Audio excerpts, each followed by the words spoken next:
The 7 children stood in a crooked line on the auction platform, wrists tied together with fraying rope that connected them like a chain of paper dolls about to tear. The oldest couldn't have been more than 14. The youngest, maybe 5, kept her face buried in her brother's side, her bare feet caked in dust and dried mud. The sun beat down mercilessly on the small frontier town. Flies buzzed around the wooden platform, and the smell of horse manure mixed with the dust that coated everything. A crowd had gathered, not large but curious. Some had come to buy, others had come to watch. Lot 16, the auctioneer announced, his voice flat and businesslike, as if he were selling livestock. 7 siblings, orphaned 3 weeks back when their folks died of fever crossing the plains, strong backs on the older ones. The little ones'll grow into work soon enough. The crowd muttered. A few men leaned in to inspect the children like they were measuring horseflesh. One reached out and squeezed the oldest boy's arm, testing the muscle there. Another lifted a girl's chin to examine her teeth. A woman in the back wrinkled her nose and turned away, muttering something about charity cases.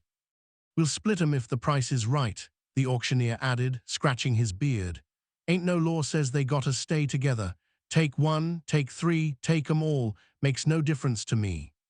The oldest boy, a rail-thin kid with hollowed eyes and sun-scorched cheeks, stepped forward as far as the rope allowed. His voice cracked when he spoke, but he forced the words out anyway, his chin lifted in defiance. "We're not your children," he said, staring hard at the crowd. "We're not for sale, we got names, we got." "Shut your mouth, boy," the auctioneer snapped, jerking the rope hard enough to pull the entire line of kids forward. The smallest one stumbled and let out a frightened whimper, clutching tighter to her brother's shirt. "Bid starts at $50 for the lot, $75 if you want 'em kept together." Silence settled over the crowd. A man in a worn coat raised his hand. $20 for the 2 older boys. $30, another called out. "I'll take the girls, need help in the kitchen." The children's faces went pale. The second oldest, a boy of 13, grabbed his younger sister's hand and squeezed. From the back of the crowd, a woman's voice cut through the air like a knife through smoke. 200. Heads turned. The auctioneer blinked, momentarily thrown. Even the children looked up, searching for the source of the voice. Standing at the edge of the square was a woman in her late 40s, dressed in a plain gray work dress and a wide-brimmed hat that shadowed her face. She wasn't tall, but something about the way she stood, feet planted, shoulders square, made her seem unmovable, like she'd been carved from the same stone as the mountains in the distance. $200, she repeated louder this time, for all 7 together. The auctioneer recovered quickly, grinning like a man who'd just drawn a winning hand. "Well now, ma'am, that's a generous offer, but I reckon we can get more if we—" "200, the woman said again, stepping forward into the sunlight. Her face was weathered, lined from years under the open sky, but her eyes were sharp as flint. "And you'll take it now, or I'll make sure every God-fearing person in this county knows you tried to split up orphan children for profit 3 weeks after their parents died." The crowd went quiet. Someone coughed nervously. The auctioneer's grin faltered. He glanced around, reading the room.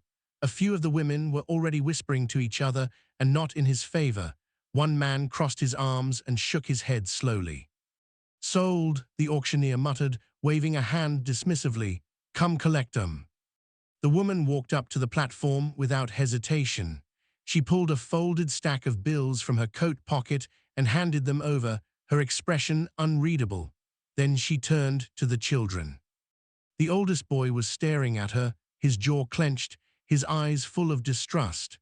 He'd learned not to trust anyone in the 3 weeks since his parents had died. Every adult they'd encountered had seen them as a burden or an opportunity. "We are not your children," he said again, quieter this time, but no less defiant. The woman looked at him for a long moment. Then she reached up and started untying the rope around his wrists. "No," she said simply, "you're not." She worked the knots loose one by one, moving down the line with practiced patience. Her hands were rough, scarred from years of hard work, but her touch was careful. When she reached the smallest girl, The child flinched and pulled back, her eyes wide with fear. "It's all right," the woman murmured softly. "I'm not gonna hurt you, just getting this rope off, that's all."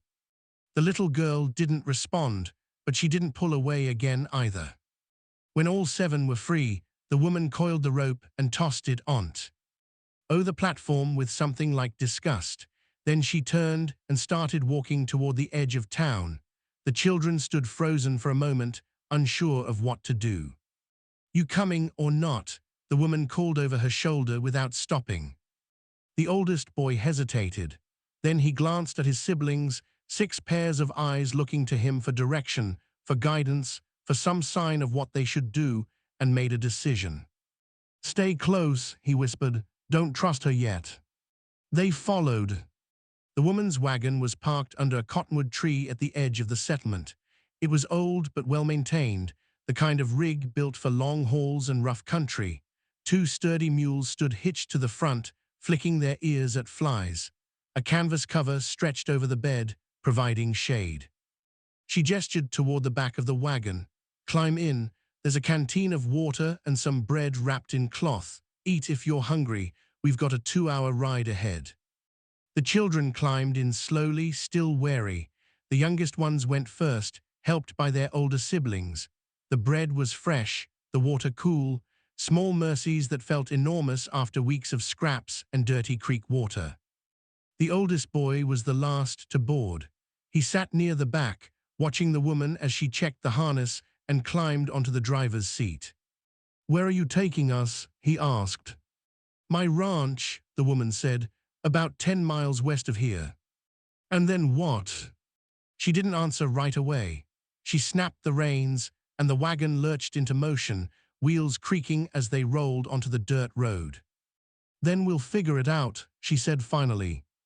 The boy frowned. "Figure what out?" "What happens next?" That wasn't an answer, and he knew it. But the woman didn't offer anything more, and after a while, he stopped asking. The landscape opened up around them, wide grassland dotted with scrub brush and distant mesas that rose purple against the horizon. The sun was high and hot, the kind of heat that made the air shimmer and dance. Inside the wagon, the children passed the canteen around in silence. The smallest girl fell asleep against her brother's shoulder, her breathing finally even and peaceful. The oldest boy kept his eyes on the woman's back, trying to read her. She didn't look like the kind of person who'd buy children on a whim. There was something deliberate about her, something controlled. But that didn't mean she was safe. He'd learned that lesson the hard way. "What's your name?" he asked after a long stretch of silence. The woman glanced back briefly. "Cora Brennan." "I'm Eli," the boy said. He gestured to the others. "That's Samuel, Mary, Thomas, Ruth, Daniel, and the little one's named Grace." Cora nodded once. "Good to know." Another silence stretched between them, filled only by the creak of wheels and the steady clop of hooves. "You got a husband?" Eli asked. "I did," Cora said. "He died 4 years ago." "Kids?" Her hands tightened slightly on the reins, knuckles going white. 2 sons, both gone. Eli didn't press. He could hear it in her voice, the kind of loss that didn't need explaining, the kind that carved hollows in your chest that never quite filled. "So why'd you buy us?" he asked instead. Cora was quiet for a long time. When she finally spoke, her voice was low and steady, barely audible over the wagon's rumble. "Because nobody else was gonna keep you together," she said, "and because I know what it's like to lose everything." Eli studied her back, trying to decide if he believed her. He didn't, not yet. But he didn't have a choice either. The ranch appeared on the horizon just as the sun started its slow descent toward the western hills. It wasn't much, a small wooden house with a sloped roof, a barn that had seen better days, a chicken coop, and a few fenced pastures where a handful of cattle grazed. But it was clean, orderly, the kind of place built by someone who didn't quit, no matter how hard things got. Cora pulled the wagon to a stop near the house and climbed down. The children followed, slower this time, their legs stiff from the long ride. "Barn's through there," Cora said, pointing. "You'll sleep in the loft for now. There's straw and blankets. It's not fancy, but it's dry and it's warm. Eli crossed his arms. For now. Cora met his gaze evenly. Yes, for now. And after that? After that, we'll see. See what? Whether you stay. The words hung in the air. Eli's jaw tightened. We're not staying. I didn't say you were. We are not your children. I know, Cora said calmly. You already told me that twice. Eli stared at her, frustration flickering across his face. She wasn't arguing. She wasn't trying to convince him. She was just standing there, waiting. It threw him off completely. Come on, Cora said, turning toward the barn. I'll show you where to settle in. The children followed her inside. The barn smelled like hay and leather and animal warmth, not unpleasant, just different. The loft was accessible by a den ladder, and when they climbed up, they found it exactly as she described, simple but clean. Blankets were folded neatly in a corner. A lantern hung from a nail on the wall. I'll bring supper out in an hour, Cora said from below. You can wash up at the pump outside if you want. There's soap by the trough. Then she left without another word. The children stood in the loft, looking at each other in the fading light. I don't trust her, Eli said quietly. She gave us water, Mary said. She was 12, with her mother's dark hair and her father's cautious eyes. And bread, real bread. That doesn't mean anything. She didn't split us up, Samuel added. He was 13, broad-shouldered for his age, and he'd been quiet most of the ride. She could have made more money that way. Maybe she's just waiting, Eli said darkly. Maybe she'll sell us off one at a time once we're settled and nobody's watching. Or maybe, Ruth said softly, she was 10 and the most thoughtful of the group. Maybe she's just tired like us. Eli didn't respond. He sat down near the edge of the loft, staring out through the gap in the barn wall at the distant hills turning gold in the sunset. Grace crawled into Mary's lap and closed her eyes, finally feeling safe enough to truly rest. An hour later, Cora returned with a pot of stew, a loaf of bread, and a pitcher of fresh milk. She set it all down on a crate near the loft ladder and left without a word. The children ate in silence, savoring every bite. And for the first time in 3 weeks, they slept without chains. The first week passed in a strange, cautious rhythm. Cora didn't ask the children to work. She didn't demand anything. Every morning she left food outside the barn, bread, eggs, sometimes bacon sizzling in a pan. Every evening she brought stew or beans or cornbread. She came and went like clockwork, never lingering, never prying. It unsettled Eli more than if she'd put them straight to work. She's waiting for something, he muttered to Samuel one morning as they sat on the fence watching Cora mend a section of the pasture gate. She didn't pay $200 just to feed us for free. Samuel shrugged. Maybe she's just kind. Nobody's that kind, not for nothing. But the younger children were starting to relax. Grace had stopped flinching every time Cora came near. Thomas and Daniel had started exploring the property, chasing chickens and climbing trees like normal children. Ruth had even smiled once, actually smiled, when Cora let her gather eggs from the coop. Eli hated it. He hated that they were getting comfortable. He hated that he could feel himself getting comfortable too. Comfort was dangerous. Comfort made you forget to watch your back. On the 8th day, Cora finally spoke to him directly. She found him near the barn, sharpening a stick with a piece of broken glass he'd found. She stood a few feet away, arms crossed, watching him work. You're angry, she said. Eli didn't look up. I'm fine. You're angry, Cora repeated, and you don't trust me, that's smart. That made him pause. He glanced up at her, suspicious. Then why'd you buy us? Cora was quiet for a moment. Then she crouched down so she was at eye level with him, her knees popping with the effort. I'm going to tell you something, she said, and you're not gonna like it, but I figure you deserve the truth. Eli's grip tightened on the stick until his knuckles went white. 14 years ago, Cora continued, her voice low and steady, A family came through this county. They were heading west, same as 100 other families back then. They camped on my land for a few days. Me and my husband let travelers do that sometimes. Good people. They had a little boy with them, maybe 4 years old, skinny kid with big eyes. Talked a mile a minute about everything he saw. Eli's stomach tightened. They moved on, Cora said. Headed for California, they said. Better land, better opportunities. But a week later, we heard there'd been an attack. Bandits hit a wagon train about 30 miles north, killed most of the folks, took what they could carry, left the rest to rot in the sun. She paused, her jaw working like she was fighting against the words.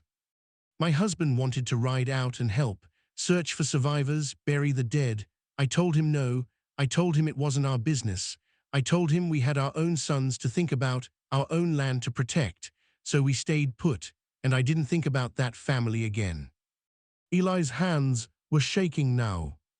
Until 3 weeks ago, Cora said, her eyes locked on his, when I saw you standing on that platform. Eli's breath caught in his throat. I recognized you, Cora said quietly. You got your mother's eyes, that same stubborn look she had.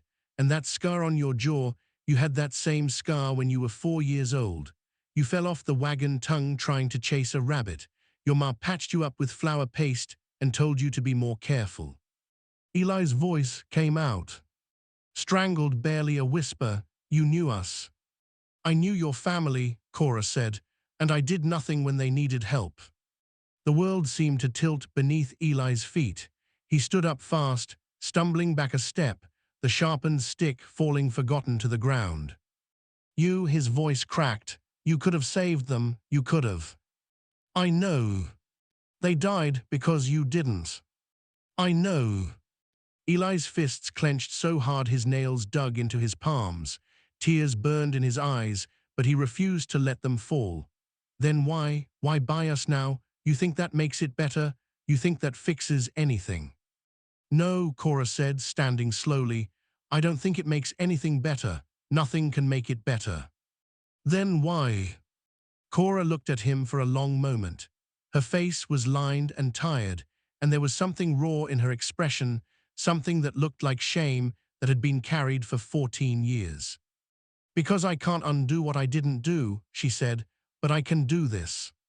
Eli shook his head violently, his voice rising. We're not your guilt project. We're not here to make you feel better about yourself. We are not.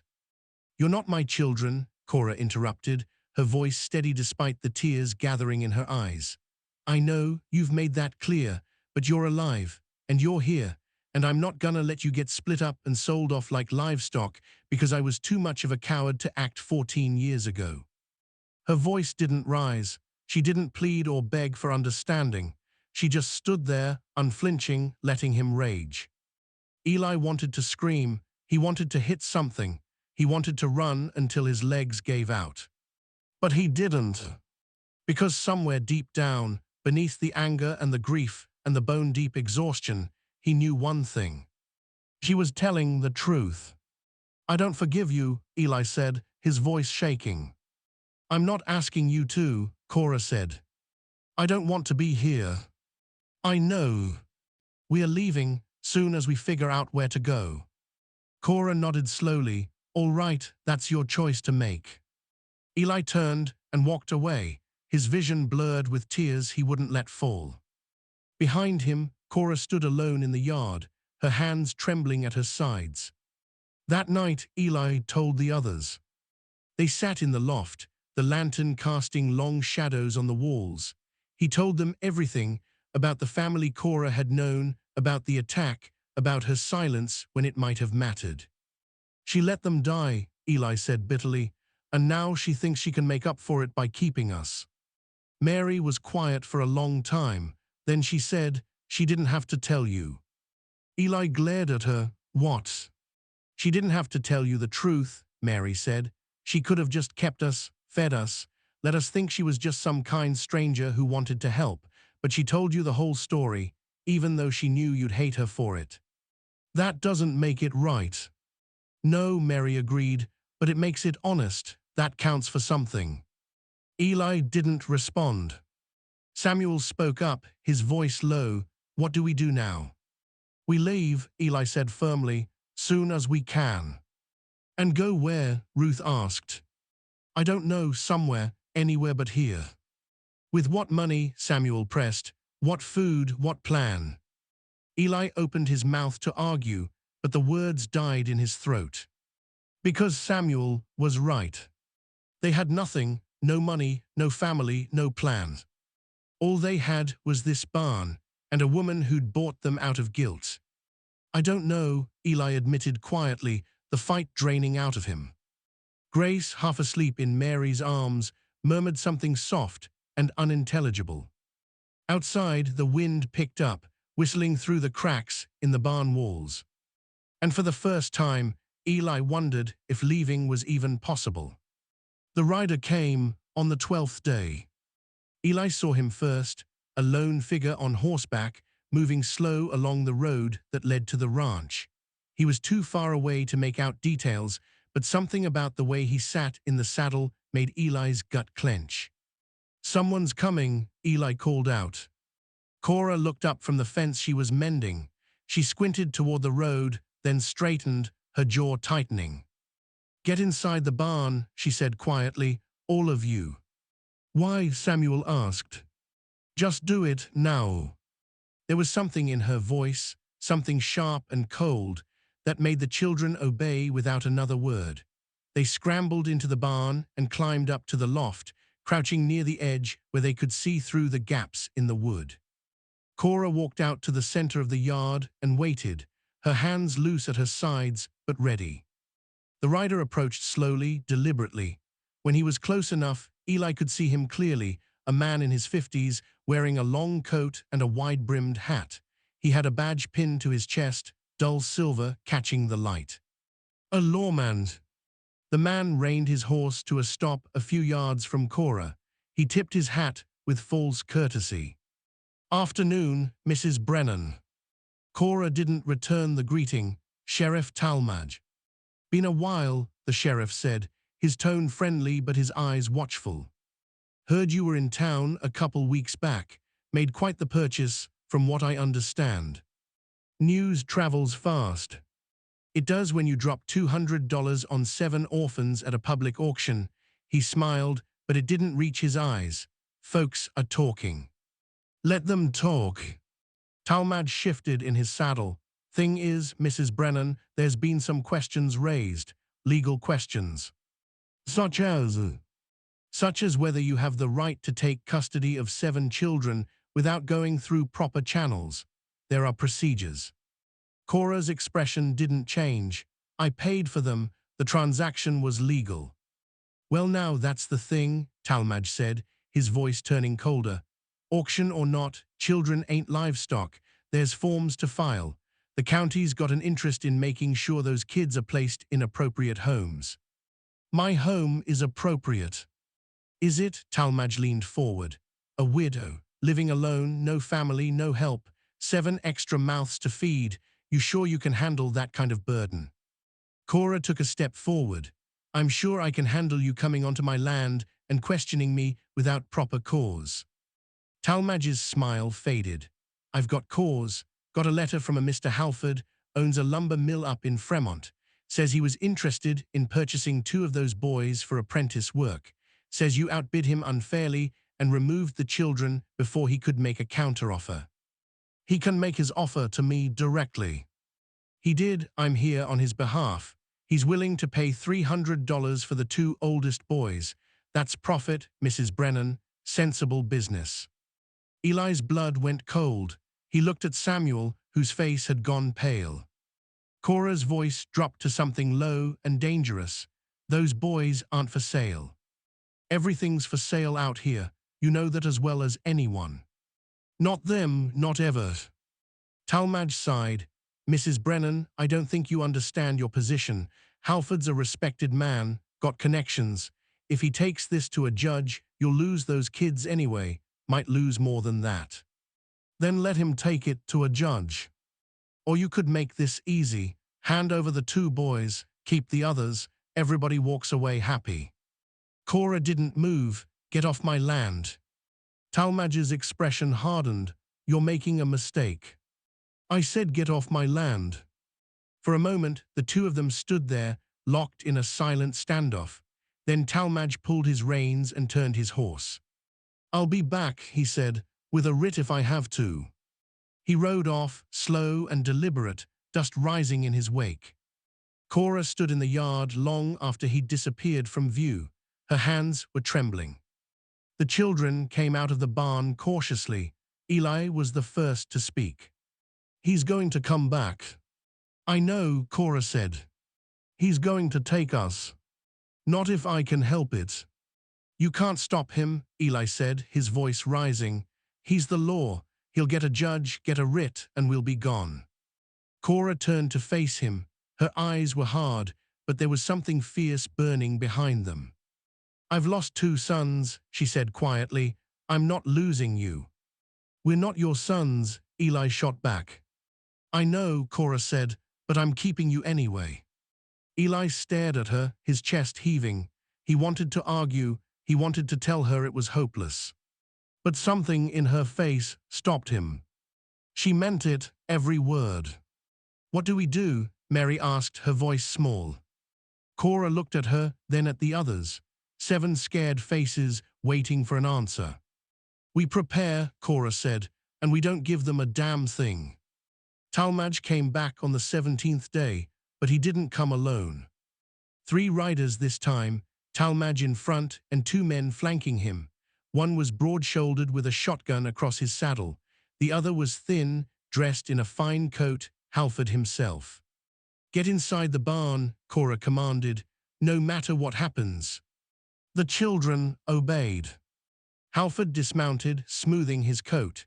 Mrs. Brennan, I have a writ from Judge Carver, legal custody of the 2 oldest boys. Cora's hands curled into fists. That writ's worthless. The law says otherwise. Before anyone could move, a voice called out from the edge of the property. That's far enough. Everyone turned. 4 men on horseback, neighbors, ranchers, men Cora had helped over the years, bringing food when they were sick, finding lost children, sharing what little she had. Dutch Calloway, the oldest among them, tipped his hat. Heard you might have trouble, Cora, figured we'd come see. Halford's expression darkened. This is none of your concern. Cora's a neighbor, Dutch said. We look after our own. The standoff lasted only minutes. Outnumbered and outmaneuvered, Halford and Talmadge retreated, but not before Halford muttered, this isn't over. Cora watched them go, trembling. After they'd disappeared, Dutch dismounted and approached her. You helped my wife 2 winters back, he said. Sat with her for 3 days, didn't ask for nothing. We remember that, Cora. Cora's eyes filled with tears. I didn't. Ask for help. Didn't have to, that's what neighbors are for. That night, the children came down from the loft. Eli set the wooden box, the one with the gun and the letters, on the table in front of Cora. You can keep this, he said. We're staying. Cora looked up at him, her eyes red-rimmed. You sure? No, Eli admitted, but I think we want to try. Cora's breath hitched. One by one, the children gathered around her. Mary wrapped her arms around Cora's shoulders, then Ruth, then the others. Cora held them tight, tears streaming down her face. For the first time in years, the house didn't feel empty. 3 years later, the ranch looked different. The barn had been repaired. A second room had been added to the house. Eli was 17 now, taller, stronger. He worked the land beside Cora, and though they still argued sometimes, there was respect between them. Trust. One evening, as the sun dipped low, Eli found Cora standing near the fence line. You all right? He asked. Just thinking, she said. About what? About how things change. Eli stood beside her, watching the light fade. Hey, Cora, he said after a while. Yes. Thanks. Cora reached out and squeezed his shoulder. You're welcome, she said quietly.